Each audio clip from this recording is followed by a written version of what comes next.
princesses, dancing trees, fairy godmothers, talking toys, Prince Charming, and most importantly, a talking mouse.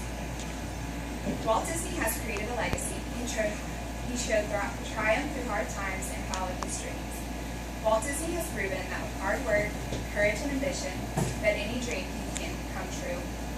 According to a biography put out by the Biography Channel, Walter Elias Disney, popularly known as Walt Disney, was born December 5, 1901 in Chicago, Illinois. His father, Elias, was a contractor, and his mother, Flora, was a teacher. Walt was one of the Disney's 5 children, 4 boys and 1 girl. The family later relocated to Missouri, where Walt spent most of his free time drawing and painting.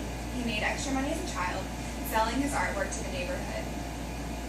When Walt was 10 years old, his family moved to Kansas City. With his time in Kansas City, Walt fell in love with trains. He snagged a job as a teenager selling concession at the local train station.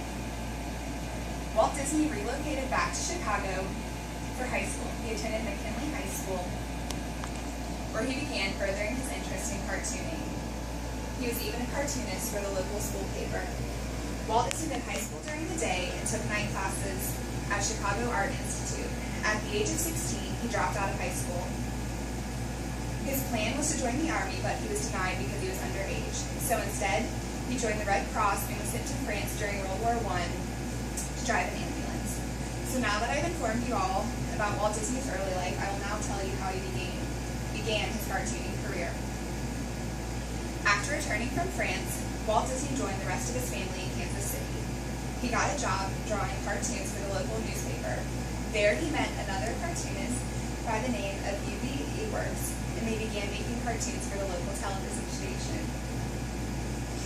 Then they began making cartoons that showed before the movies at the movie theaters in Kansas City, called Laugh-O-Grams.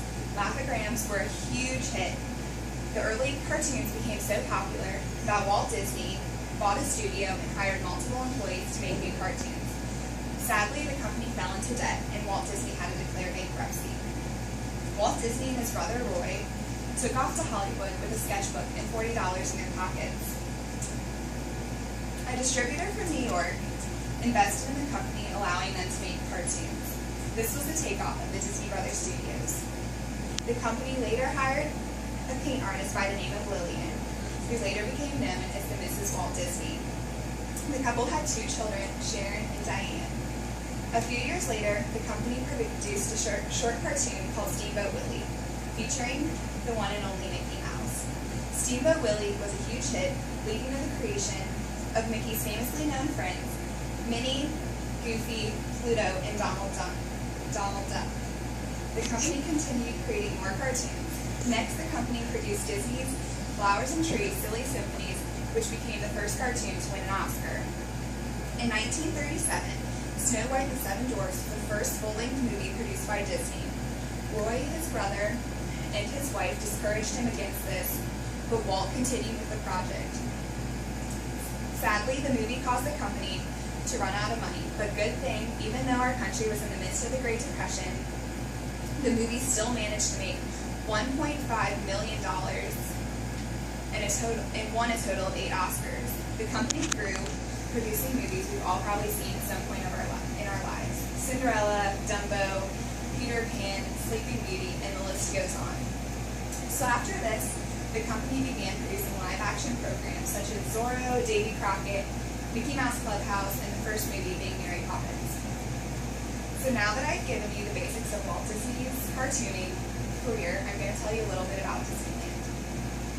According to DesigningDisney.com, the gates opened to the legendary Disneyland in 1955. The cost of the park was $7 million. Everyone was excited about the grand opening. 6,000 people were invited to attend the big day. ABC broadcasted the event live, which is a huge thing to do in this time, and titled it Dateline Disney. The broadcast featured notable personalities, Art Linkletter, and our former U.S. President, Ronald Reagan. The highly anticipated day, however, did not go as planned. When the gates opened, trees were still being painted, paint on the buildings were still wet, and the asphalt had not dried yet, so when many of the women would walk around the park, their heels would get stuck in the asphalt.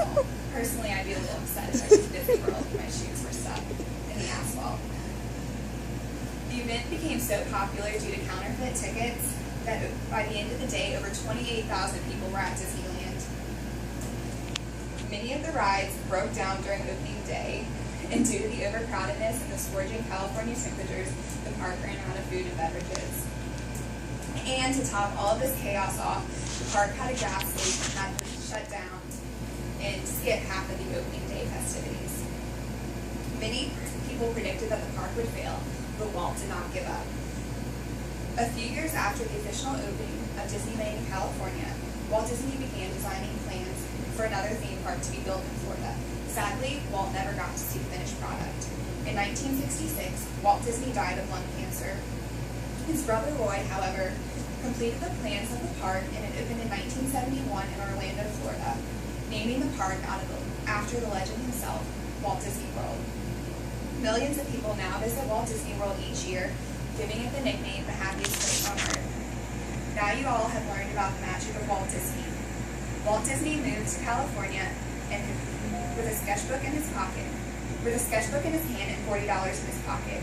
He made a name for himself, becoming one of the most innovative people ever. Go to a store and look around. Disney is everywhere, and all of this because a man with a dream and a talking mouse. According to Forbes magazine, as of May 2014, the Disney industry is worth $143 billion. Walt Disney once said, "All of your dreams can come true if you have the courage to pursue them." Walt spent his whole life exemplifying this quote. Like said in the famous Disney song, indeed, dreams really do come true. Thank you all and have a magical